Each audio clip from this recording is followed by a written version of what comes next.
From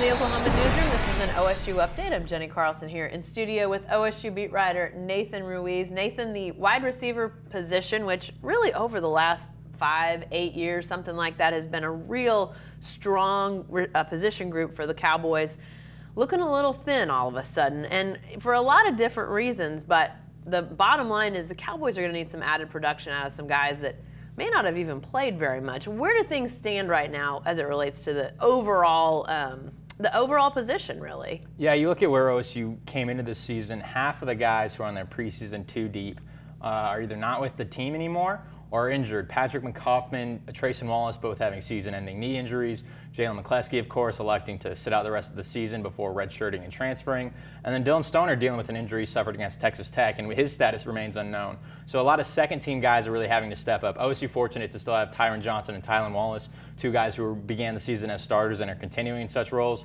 Landon Wolf, a former walk-on who really stepped up on Saturday as the primary inside receiver against Kansas, led the team in catches and yards. Braden Johnson's now a guy who's going to have to step up. Was listed as an outside receiver but has the ability to play inside. Almost had a deep touchdown catch against Kansas but just missed it. Just barely overthrown by Cornelius. So now there's some other guys who are going to have to step up in that position group.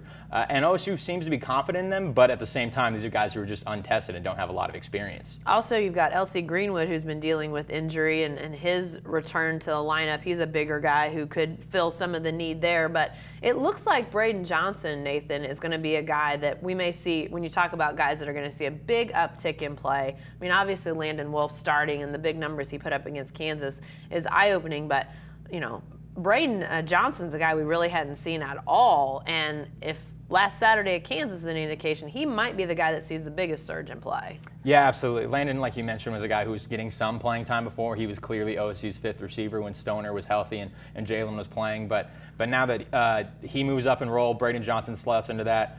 He's blinding fast. Blinding speed is what Mike Gundy said. So he's a guy who can really get downfield, become a deep threat. He's only a redshirt freshman, so there still needs to be some growth and development there. But he's a guy who I think over the course of the season could be in for some big plays for the Cowboys. Hey, lastly, is there anything we know at this point about Dillon Stoner? I know Cowboys, as most college football teams, not real forthcoming about injuries, but obviously he's been a steady hand over the years. What's his injury situation as we know it right now? You know, there's still not a lot of clarity. Mike Gundy not really divulging into any of the guys' injuries. You look at Darian Daniels, he mentioned that he was done for the season, but beyond that, Malcolm Rodriguez, A.J. Green, Arlington Hambright, OSU dealing with a lot of injuries right now, and Stoner's just kind of part of that. It seems like it's potentially a longer-term deal, just based on the tone of some of the things that have been said.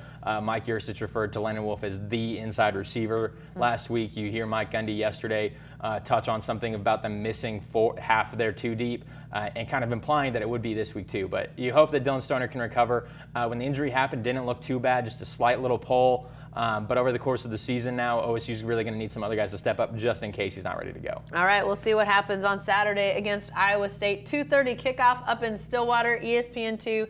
If you're not headed up there for the game, we'll see how that wide receiver core does against the Cyclones. Be sure to stay with the best coverage team anywhere at newsok.com and every day in the Oklahoman.